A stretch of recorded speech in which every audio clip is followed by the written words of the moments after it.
Hello, everyone. My name is Andrés de la Peña, and I work for Stratio. Today, we're going to talk about how to index geospatial data in Cassandra using Stratio's pluggable Lucene secondary index. And we will show some examples about how to apply these features to several Nephila's use cases. To begin with, I'd like to introduce Stratio. Stratio is a big data company founded in 2013 that currently has more than 200 employees.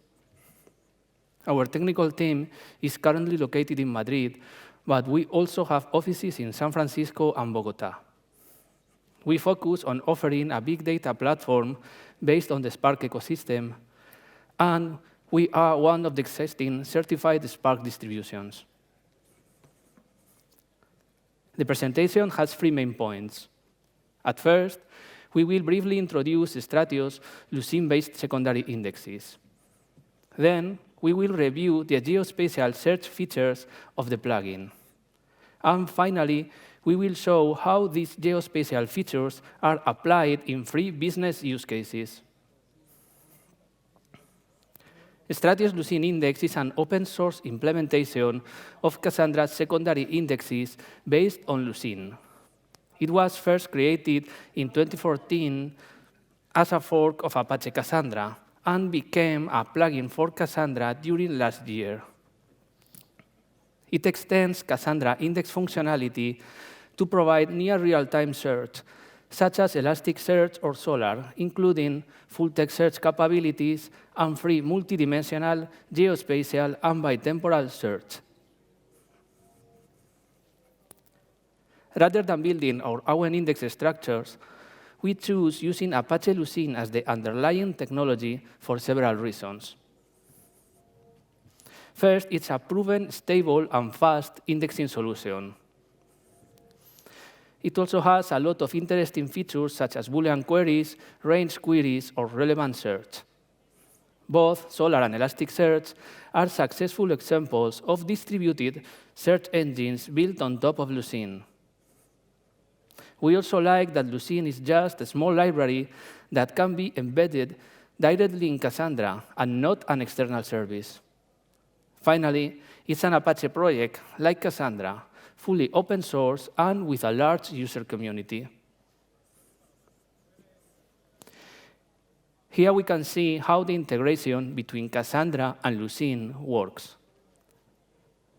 There is a Lucene index embedded in each Cassandra node, so each node indexes its own data.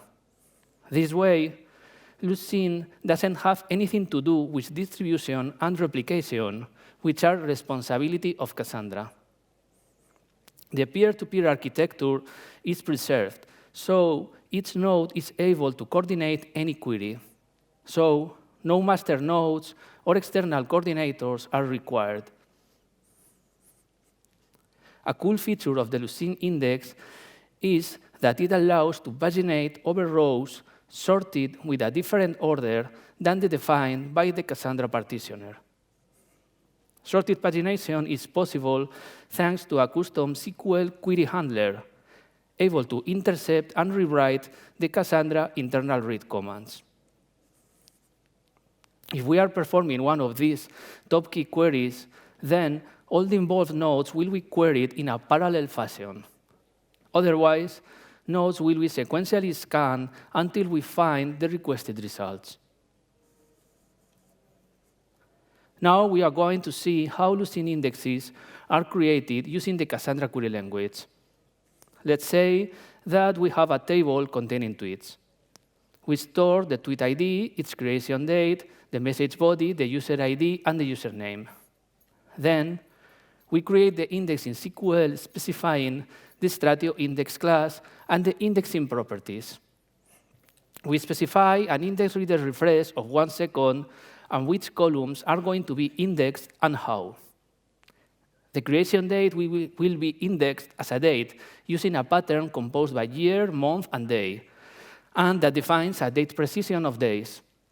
The message field will be treated as English tokenized text, and the user ID and the hashtags will be indexed as untokenized text.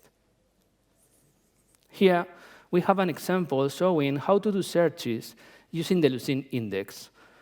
It includes filtering, negative filtering, sorting, and routing. We embed the Lucene index JSON syntax inside Cassandra query language using the recently created clause for custom expressions. The JSON Lucene expression specifies that we are searching for all the tweets containing the phrase Cassandra is cool. We also require that the matched tweets must not be labeled with the hashtag Cassandra. Additionally, results should be returned sorted by the sending creation date. Also, we add some SQL regular clauses specifying that we are only interested in tweets created by a specific user during this year. User is the partition key of the table, so the search will be routed to a single node, avoiding the performance problems of unrestricted secondary index queries. So, with this example, we can see how the Lucene index allows to perform quite complex searches. The index is distributed together with a fluent Java query builder that allows to programmatically build index-related JSON queries. The built Lucene index clauses are managed as plain strings, so the query builder should be compatible with most JVM Cassandra clients. And this includes the popular DataStax Java driver. This is useful because it can be easily integrated into your existing programs. In this example, we show how to use the query builder to write the query that we saw in the previous slide. The produces JSON string can be easily used as a clause of the query builder provided by the DataStax Java driver. A very important feature of our indexes is that they can be combined with MapReduce frameworks, and especially with Spark. The usage of Lucene predicates with Spark allows to filter the rows at the database level. This way, we can retrieve from Cassandra only the information that we need. It avoids the unnecessary reads produced by the usual systematic full table scan. And it can reduce the amount of data to be processed, speeding up the jobs. As you know, in this kind of deployments, there is a Spark worker running in each Cassandra node. This is done in order to parallelize jobs, preserving data locality. Since each node indexes its own data, the locality is guaranteed when using Lucene indexes. Now, we are going to talk about the spatial search capabilities that the Lucene plugin adds to Cassandra. These features are based on the Lucene spatial module and on Java topology suite. A small set of these spatial capabilities was presented during our talk in the last BigData Spain. During this year, the number of spatial features has grown significantly, and Nephila has had an important role in this. Here we have an example to show how to index latitude-longitude points stored in Cassandra using SQL. Imagine an application where we want to find restaurants around you.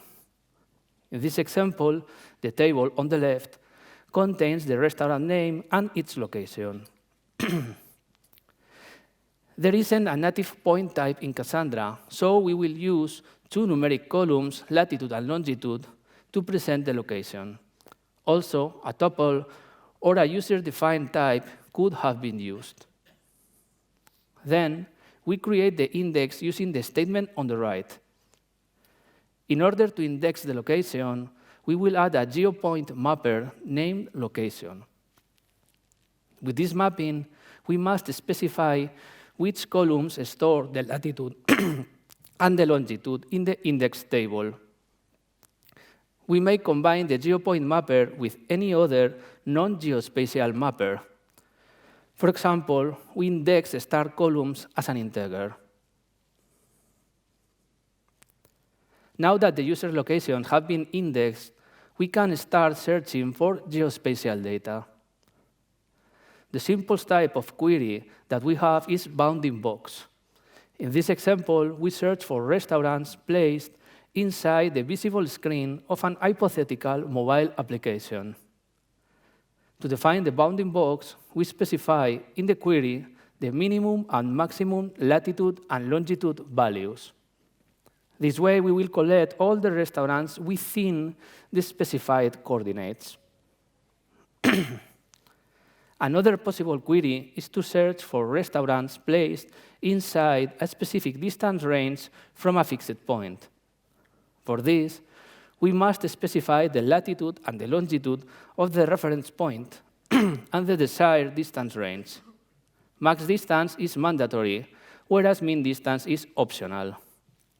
Along with the distance value, we can specify a distance unit. In our example, we search for restaurants located at least 100 meters away, but no more than 2 kilometers away from our position. Additionally, it is also possible to sort the results of any search by their distance to a specific location. In the example, we request the restaurants closest to the user's location.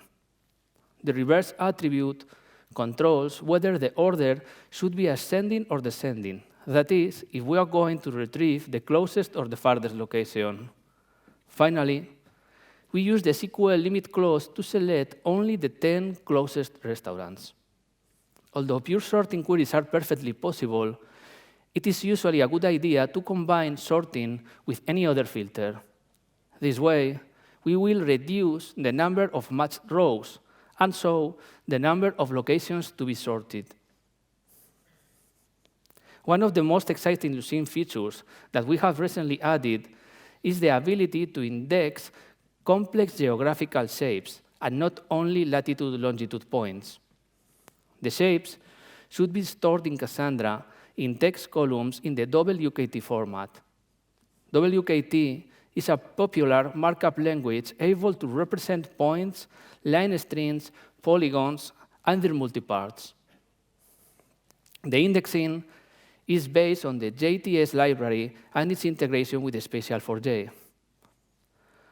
Although WKT is the currently only supported format, we have plans to add support for other popular formats such as GeoJSON.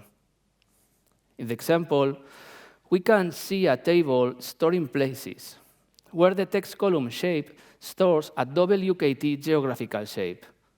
We create a Lucene index that maps this column as a geographical shape, specifying the maximum number of levels in the GeoHash search prefix tree.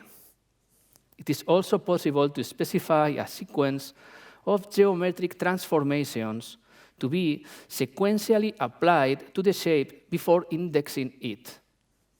Now, we will see some examples to demonstrate the utility of these transformations. One of the available index times transformation is calculating the centroid of the indexed shapes. In this example, the index table stores polygons, but we are only interested in indexing the center of the shapes. This transformation is quite useful because it also greatly reduces the amount of per-shape indexed terms.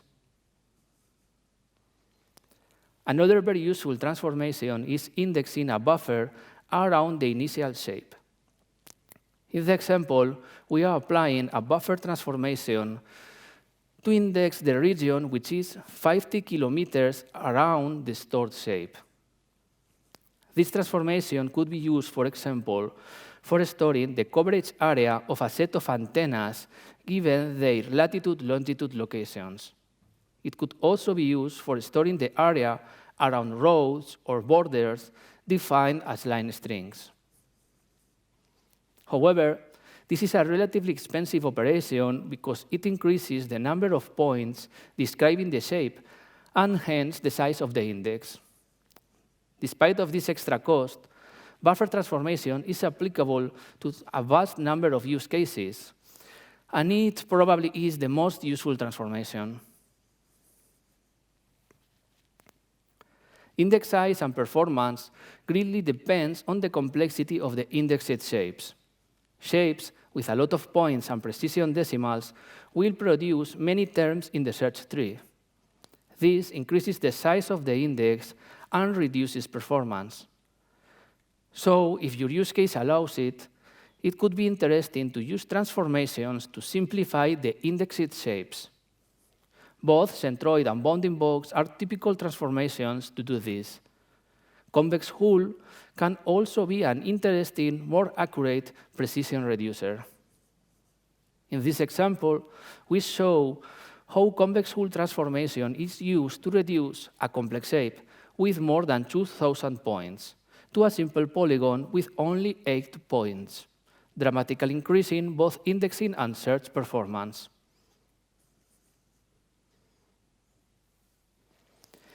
The indexed polygons can be retrieved by the previously shown bounding box and distance searches. We have also recently added a Geoshape search type that allows to search for shapes that are related with other shapes and points. The currently supported spatial relations are intersects, is within, and contains. It is also possible to apply transformations to the shapes used in the search. This allows to build complex shapes in search time from other WKT shapes. In this example, we are searching for all the indexed shapes within a triangle. In this case, we search for places within the Bermuda Triangle. Please note how we define both the special operation to be applied and the format of the search shape, which is WKT. In addition, we can recursively define the search shape as a transformation of other shapes, as we will detail in the Nephila business use cases. Well, this part of the talk was prepared together with Jonathan Napi from Nephila Capital. Unfortunately, Jonathan couldn't make it today, so I will do my best to present his section. When we met, Jonathan was trying to solve some of their geospatial challenges with Stratio Lucene indexes. At that time, it already contained basic point indexing and distance search features.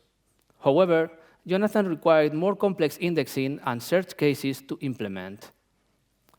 It turned out that at Stratio, we also wanted to improve this aspect of the index, so we very quickly came up with this idea of geospatial transformations. I will show you now a couple of simplified examples of some features that can be used in the context of Nephila. But first, let me introduce Nephila Capital and briefly explain its business. Nephila is an investment fund that specializes in natural catastrophe property insurance. That means they deal with house or building insurance against hurricane, earthquakes, or floods. As you can imagine, they manipulate very different kinds of geospatial datasets, from properties they insure to the natural catastrophes impacts.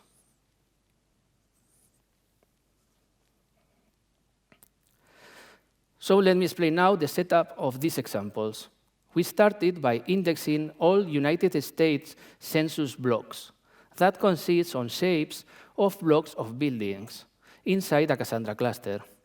The dataset we used was taken from Hasus database, which contains around 25 million blocks, and it is publicly available. Some of the block shapes are very complex and can contain hundreds and even thousands of points and multiple polygons. To improve the efficiency, we first tried indexing the convex hull of the shapes, but then we switched it to a composite indexing strategy. I will go into more details on this strategy in a few slides. We also indexed all United States fire and police stations and locations. This is how the blocks tables looks like. Each block contains its shape, centroid location, state income ratio, and other information. Then we index the different fields, and in particular, the block shapes. The block shapes are defined in WKT format. Regarding the fire and police stations database, we use the depicted table schema. Each station contains its shape, centroid location, state, city, and other information. Then we index the different fields, and in particular, the locations. Before I start showing the examples, let me come back to the composite indexing strategy. This strategy uses two separate index structures, one to achieve speed and other to achieve accuracy. The first such structure is a geohash recursive prefix tree, but usually with low precision. It quickly discards most not-matching rows. The second search structure is a simple covering index, and it is used to discard the false positives produced by the low-precision geohash search tree. This approach is very efficient because it keeps the index small, and it's a good match for complex shapes, such as our complex blocks. For our first use case, we want to perform a search of blocks that intersects with a given shape. This is an important feature for Nephila, as the most damaged properties when a hurricane landfall happens are usually the ones closest to the shore. We can index the coastline, but we usually want to see different buffer zones, around 1 kilometer, around 5 kilometers, and so on. So we use this buffer transformation to give us this flexibility. In the second use case, we are interested in finding which blocks in a specific region are far from any police or fire station. A property far from a fire station will probably, on average, suffer more damage from a fire than one close to a station. Thus, we can use that information in evaluating the insurance risk. We consider that the properties at high risk are those being 8 miles away from any fire station, as it will take longer to reach the property and respond. So we define a rectangular zone containing the properties of interest. First, we extend the borders of the rectangular zone to identify all possible fire stations 8 miles away of the rectangular zone of interest. Then, we build the 8-mile radius shapes from the matched fire stations and merge them. Finally, we use this shape to filter all the properties inside the rectangular zone of interest that are not inside the fire station fast response area.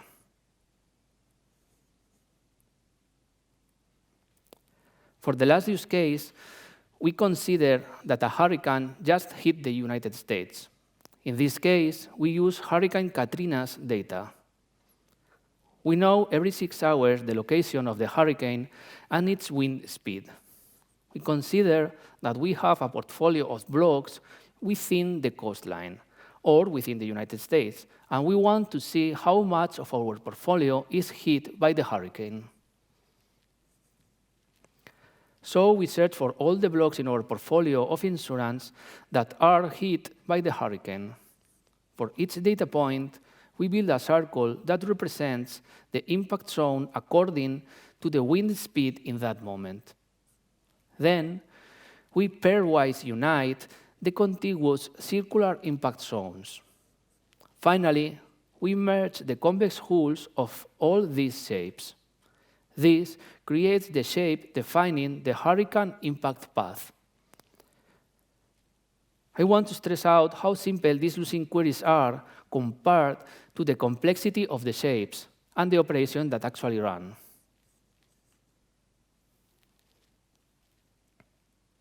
In summary, we have added several new features that allow us to index and search complex polygons. The Geometrical Transformations API allows to use shapes to produce new shapes like buffers, unions, convex hulls, etc. The geospatial shapes can be combined with any other Lucene predicate, such as full-text search, using the same index. It is fully compatible with MapReduce frameworks, such as Spark or Hadoop. And all of this is done while preserving all the original Cassandra functionality. Feature lines of work in geospatial features all include adding more transformations and doing them pluggable. We also have plans for adding support for more geospatial data representation formats and models. Regarding the new generic features for the Lucene index, the adoption of the new Lucene's k-dimensional trees is very promising. It will allow us to improve the indexing of the existing multidimensional data types, not only geospatial, and also to create new ones, such as generic multidimensional points and durations. And last but not least, our implementation is completely open source. It is published under the Apache license, and it can be found at GitHub. We encourage you to take a look at it, and of course, any contribution is more than welcome. And that's all. Thanks for your attention. Any questions? Thank you.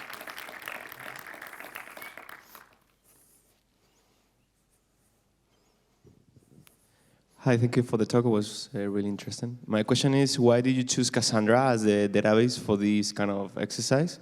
And if you could use a different kind of database, relational or NoSQL?